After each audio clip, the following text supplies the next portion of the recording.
அனைவருக்கும் வணக்கம். உன்னுடைய பயிற்சியானது கடுமையாக இருந்தால் மட்டுமே உன்னுடைய வெற்றியானது மிகவும் சுலபமானதாக இருக்கும் என்று கூறி இன்றைய வகுப்பில் புதியதாக நடைமுறைக்கு வந்திருக்கின்ற பாரதிய நாகரிக சுரக்ஷா சடிதா 2023 ஒரு செக்ஷனை பார்க்க போகிறோம். அது எந்த சாப்டரில் உள்ளது என்று சொன்னால் chapter 21 trial of summons cases by magistrate, நடுவரால் அழைப்பாணை வழக்குகளின் வழக்கு விசாரணை செய்தல் பற்றி கூறுகின்றது. இப்போ சாப்டர் 21 இருக்குது, ஏற்கனவே சாப்டர் 20 இருந்தது. ஓகேவா? இப்போது செக்ஷன் 274 to 283, ஏற்கனவே 251 to 259 இருந்தது. சரி, அதே போல் சம்மன்ஸ் கேஸ் என்பது முன்னாடி 2M இருந்தது, இப்போ 21X இருக்குது, அதர் தேன் வாரண்ட் கேசஸ். சரி, ஓகே. இப்போ இது என்ன சொல்கிறது என்று சொன்னால் substance of accusation to be stated. இப்போ எதிரி இருக்காருலாம், இவன் எதிரி இருக்கான்னு சொன்னால் இவனுடைய குற்றம் என்ன என்ற சாராம்சத்தை அவனுக்கு தெரிவித்தல் வேண்டும் என்று சொல்லுதான் இந்த செக்ஷன் 274. சரி, இதில் in a summons case accused appears or is brought before the magistrate,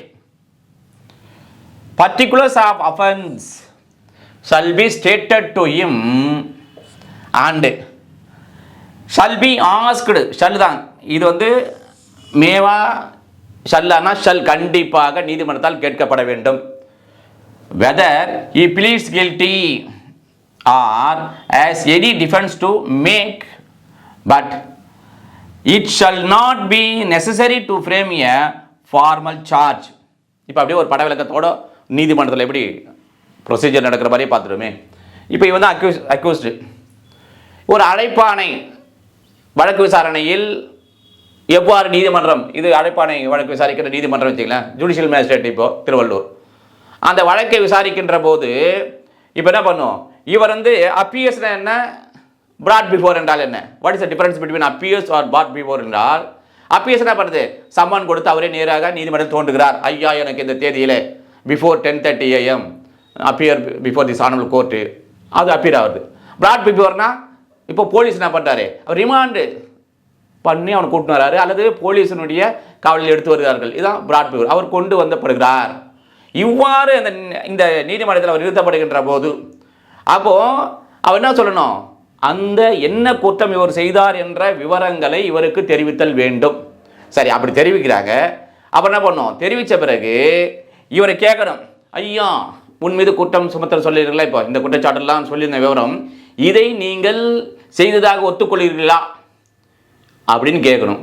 இல்லை ஒத்துக்கொள்ளவில்லையா, பிளீட்ஸ் கில்ட்டி ஆர் நாட், முடிஞ்சிச்சா, அல்லது நீங்கள் ஏதாவது வழக்கறிஞர் வைத்து வாதாட போகிறீர்களா, நீங்கள் நிரபராதி என்று, நீங்கள் குற்றம் செய்யவில்லை என்று இவர் கேட்க வேண்டும். அது வந்து என்னது ஷல், நல்லா புரிஞ்சுங்க, கண்டிப்பாக கேட்க வேண்டும். சரி, முடிஞ்சிச்சு. ஆனால் இவ்வாறு கேட்கப்பட வேண்டும் தெரியல. பட் என்ன பண்ணுறாங்க, அதற்கு இவ்வாறு இந்த நீதிமன்றமானது இவனுக்கு எதிராக குற்றச்சாட்டினை வணிதல் வேண்டுமா என்றால் நாட் நெசசரி. அவ்வாறு இவருக்கு எதிராக அந்த அழைப்பாணை வழக்குகளில் இவன் செய்த குற்றங்களை பற்றிய அந்த குற்றச்சாட்டினை வணிய தேவையில்லை என்று சொல்லுகிறது. இது வரைக்கும் ஆஸ் இட் இஸ். இப்போ செக்ஷன் தான் மாறும். இங்கே 274 BNSS 2023, அதில் 251 CRPC 1973. இப்போ ப்ரொவைடர் ஒன்று புதிதாக சேர்க்கப்பட்டுள்ளது, அதை பார்த்துருவோம். இப்போ ப்ரொவைடர் என்ன, வரம்புறையாக, this is newly added in BNSS 2023. 251 of CRPC 1973 இல்லை. என்னன்னு பார்ப்போம். If the magistrate considered the accusation as groundless after recording reason in writing, release the accused and such release shall have the effect of discharge. என்ன சொல்றாங்க, இப்போ நம்ம என்ன பண்ணோம், இதெல்லாம் இவர் கேட்டுட்டோம், ஃபார்மல் சார்ஜ் இல்லைன்னு சொல்லிட்டோம். ப்ரொவைடர் இப்போ என்ன சொல்லிடுறாங்க, வரம்புறையாக புதியதாக சேர்க்கப்பட்டதில் இப்போ மேஜிஸ்ட்ரேட் பார்க்குறாங்க. மேஜிஸ்ட்ரேட் பார்த்துட்டு இப்போ இவன் மீது அந்த குற்றச்சாட்டு சாராம்சம் சொன்னாங்கல்ல, அது வந்து ஆதாரமே இல்லை இருக்குது, இவன் குற்றம் செய்கிற மாதிரி இல்லையே என்று அதாவது நடுவர் அவர்கள் கருதுகின்ற போது என்ன செய்யலாம், இவர் என்ன பண்ணுறார், இவர் வந்து என்ன பண்ணலாம், அந்த இவர் ரிலீஸ் பண்ணலாம். எப்போ, ஏன் இவர் அதை ரிலீஸ் செய்கிறார், ஏன் இவனை விடுதலை செய்கிறார் என்ற காரணத்தை பதிவு செய்த பிறகு இவன் என்ன பண்ணலாம், எப்போ உன் மேலே குற்றச்சாட்டு நான் சொன்னேன்ல அந்த சாராம்சத்தை, அந்த மாதிரி எந்த ஆதாரமும் இல்லை, அதனால் என்ன பண்ணுற உன்னை நான் விடுதலை செய்கிறேன் என்று என்ன பண்ணுறாரு, அதற்கான காரணத்தை எழுதி கொண்டு விடுதலை செய்கிறார். சரி, இவ்வாறு இந்த நடுவர் அவர்கள் இவரை என்ன பண்ணுறாங்க, டிஸ்சார்ஜாக சொல்கிறாங்க, அவ்வாறு விடுதலை பண்ணி ரிலீஸ் பண்ணிடுறாங்க. விடுதலை பண்ணுகிறார் என்று சொன்னால் நாட் அக்யூட்டல், ரிலீஸ் ஹிம். அப்படி செய்கின்ற போது இதை எவ்வாறு எடுத்துக்கொள்ள வேண்டும், எவ்வாறு கருத வேண்டும் என்றால் எஃபெக்ட் ஆஃப் டிஸ்சார்ஜ், இவர் விடுவிப்பு தான், அக்யூட்டல் வராது. இவர் கேள்வி கூட வரும். As per 274 provided when the magistrate release the accused when there is no charge or there is no ground for charge against him, it is called as in போட்டுட்டு A B C acquittal, discharge and two more person 1 and 2 அல்ல A B 2 போட்டு Dல none of the one கொடுத்தாங்கன்னா which one we have to tickனா discharge, விடுவிப்பு தான் இது சரியான விடை என்று நாம் அதற்கு பதில் அளிக்கலாம். இவ்வாறாக ஒவ்வொன்று புதியதாக என்னென்ன இருக்குது, இப்போ பிஎன்எஸ்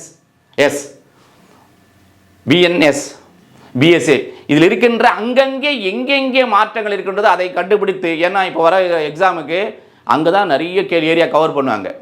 அதனால் இதை முதல்ல நாம் தெரிந்து கொண்டாலே ஆஃப் ஆஃப் த வே நம்ம வந்துட்ட மாதிரி அர்த்தம் என்று கூறி, இதுபோன்று தொடர்ந்து புதியதாக என்ன மாற்றம் இருக்கிறது கண்டுபிடித்து கேள்வி பதிலாக மாற்றி தொடர்ந்து பயிற்சி செய்து வந்தால் வெற்றி நிச்சயம் என்று கூறி முடிக்கிறேன். நன்றி, வணக்கம்.